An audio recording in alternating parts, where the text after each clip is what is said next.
been about a month now since put up a video. We've been living on the big system for that long, and everything so far is going smoothly.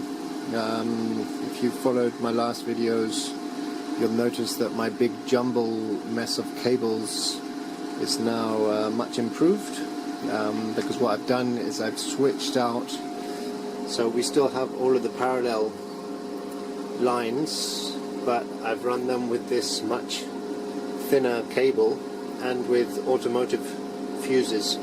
So this was recommended by YouTube user DIY Tesla Powerwall, because before I had the same size cable as this running all of the parallel lines, and so that obviously is quite a big safety issue, because I have three battery banks here running in series parallel, and if there was to be a short circuit in any of the batteries or any of the banks, then the current would just be free to go through all of the bank and destroy all of the batteries. This way I have, so this cable is very thin obviously, but if you measure the current going through these cables, it's never much more than, I think I've seen up to like 5 amps. So this thickness of wire is more than enough to handle that. Let's measure it and see.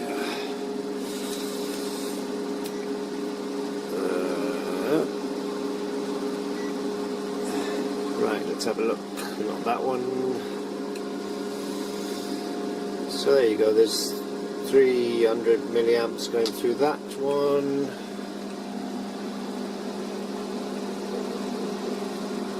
About 300 through that one. So you can see there's a little bit of current flowing through these, and what these do is they just allow, it's similar, the current through all of them. A bit more through that one. So what those cables do is they just allow a more even charging of the batteries. So for example, otherwise, you know, all of the current has to always come in through this point, and then to get to that battery, you know, it has to go through the first one, and then in this case, then, you know, you have more pathways for the current to flow to get to batteries with so through batteries with higher resistance to batteries with lower resistance, so that they all charge evenly. I think that's right.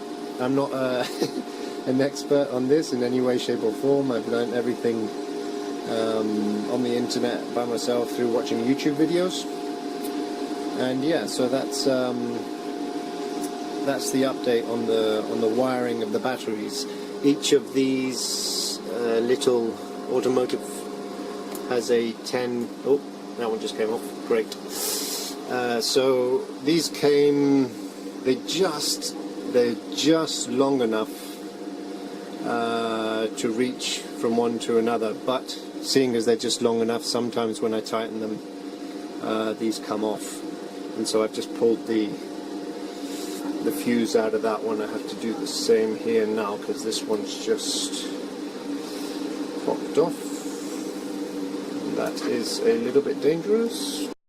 Okay, yeah, so these I didn't want to add extra cable, and so they're a bit tight, and sometimes when I tighten them up, they come off.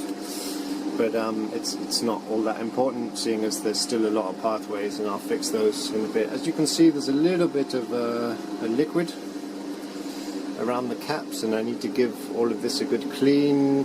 So they've been running for, I don't know if it's probably over a month now, but everything looks good. My charge controller, which is a Tesla Solar Tracker 5, is slightly different to most charge controllers. Well, for one, it looks like it's been made in somebody's garage, which I think in fact it has.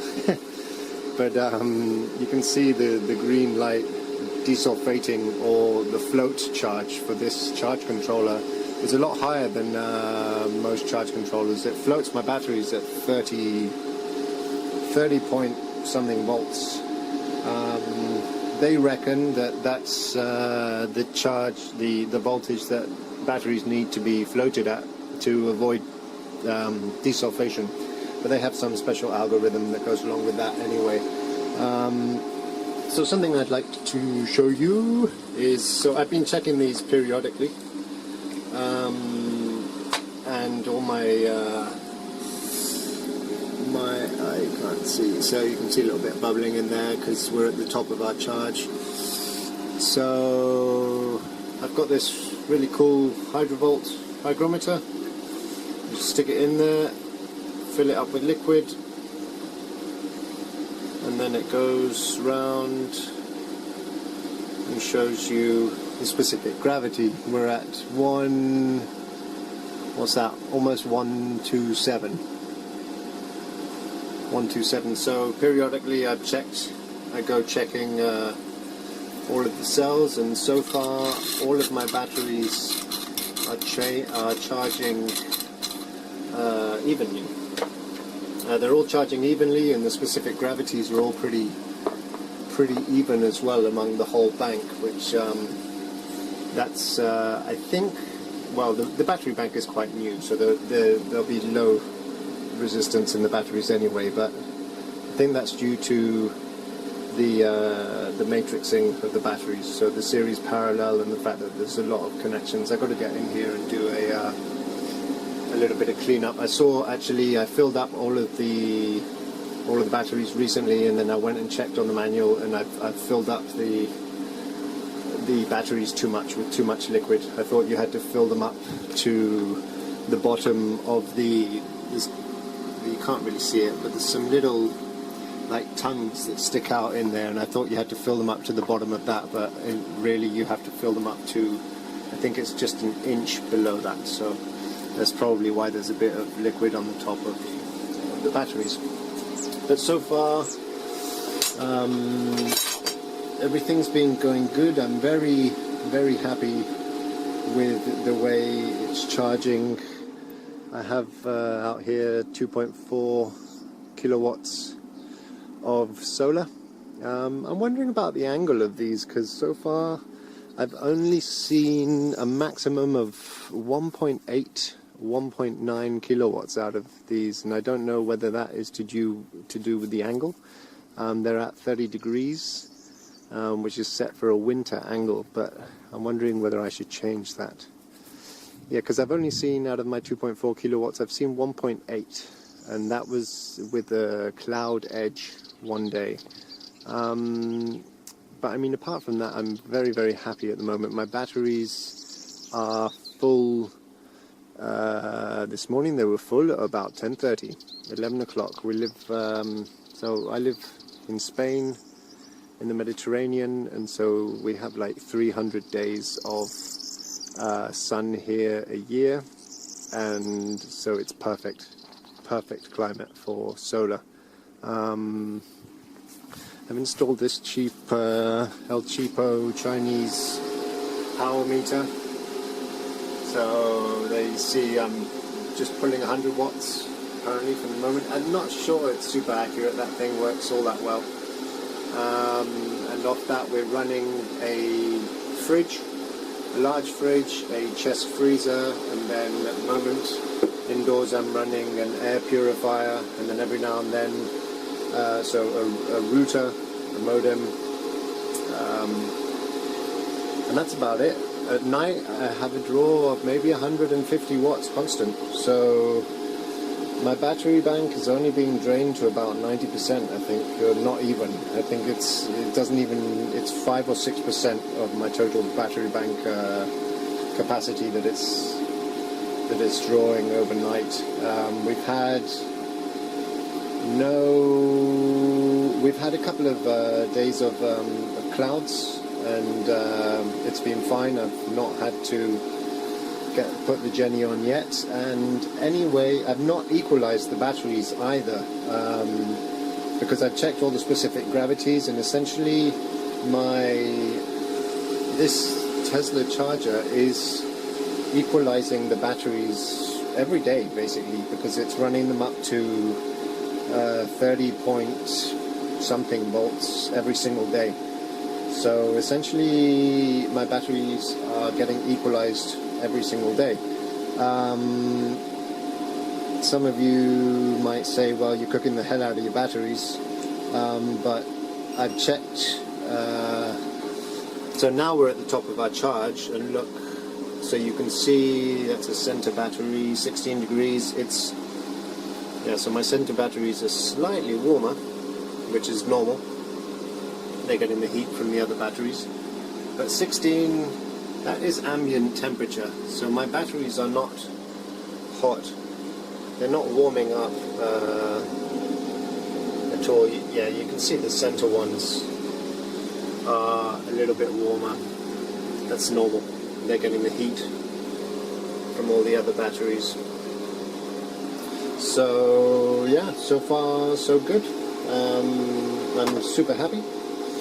I've not had to equalize. All of the specific gravities are equal. I'm really surprised at how efficient my appliances are. My fridge. Well, let's go in. I'll go in and I'll show you the fridge and the freezer. So here you can see my battery bank is floating at 30.3 volts. 24 volt battery bank floating at 30.3, and that's that charge controller that floats the batteries at this voltage. So there you can see my midpoint. So this is a function of the Victron BMV, what is it, 702. So it measures your midpoint, the difference in different battery bank voltages. So this is a small difference there. Sorry, being a bit of a retard. So you can see that'll slowly equalize.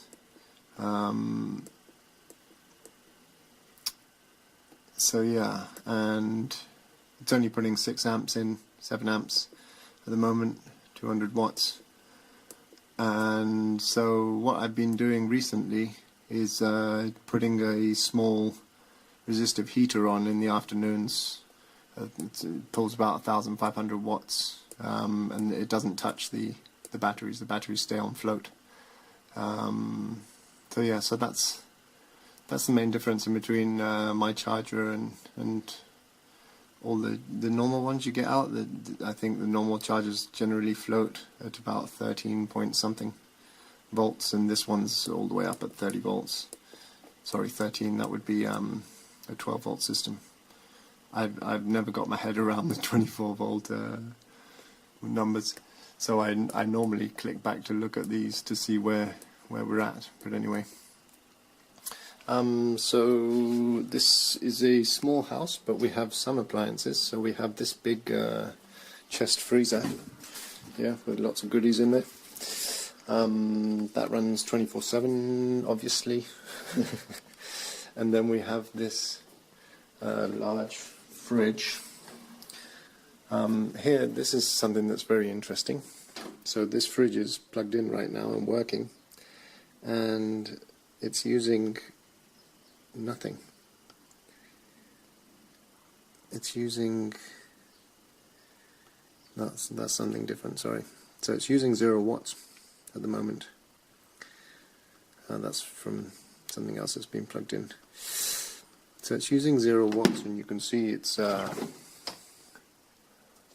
on because the light is on, yeah, and the light up here is on. So that's a full fridge. It's an A++ fridge. And this will use no electricity for most of the day, and then the compressor will pop on and it will use like 50 watts for maybe 30 minutes, and that's it. So at night, and this freezer the same, that uses like 50 to 100, not even 100 watts. So my drawer at night is very, very low. So overall, then you see we have a washing machine and all sorts of stuff in here. So we're we're not running a very small house. But overall I'm very, very happy, because our needs are more than being met. I run around at this time of day and try and turn everything on and start charging like my tool batteries and everything, because I feel like I'm wasting electricity. You know, it's only pulling in 200 watts to keep the batteries afloat, and yeah. So I'm thinking of getting a small inverter heater air conditioner, so that I can make use of this extra electricity. So in the summer I would run the air conditioner, and in the winter I would run the small inverter to use the as a heater. So anyway, that's my update. I'm very, very happy with my system as it's running at the moment. I think future things that are going to change is I'm going to get a pip, I think, as a backup. Let's just turn that off a second. Okay, so as I was saying, I said I've had no problems. Actually, we did have a problem at the beginning. When I plugged in this Solar Tracker 5, one day I was walking past and I noticed that the fan wasn't on. You can hear this fan is always on, running, because this thing inside has a massive heat sink, and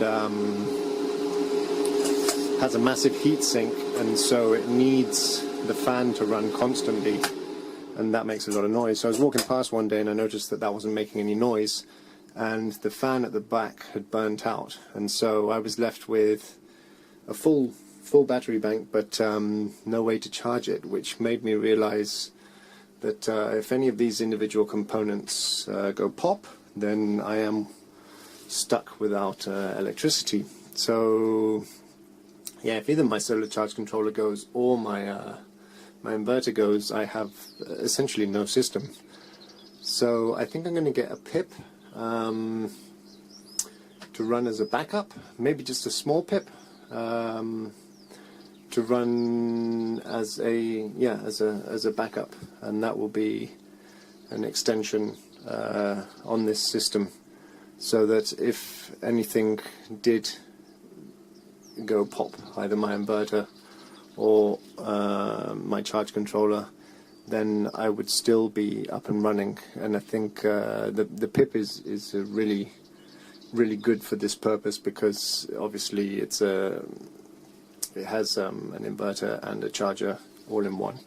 So you know, you just, if anything went wrong, you just run the pip, and then until you changed whatever part it was. But so far, yeah, I'm really happy with my setup. I have more power than you can shake a stick at, and yeah, I think that's it. Future projects are to clean up still some of these cables, and I'd like a better way of monitoring how much power I have coming in, how much power I'm producing and how much power I'm using on the house. This being completely analog doesn't allow me obviously to get any data from it, and that's just a cheap Chinese meter. So yeah, that's it. That's the update on my battery bank. So far so good. I'm very happy, which I've already said 10 times, and thank you for watching.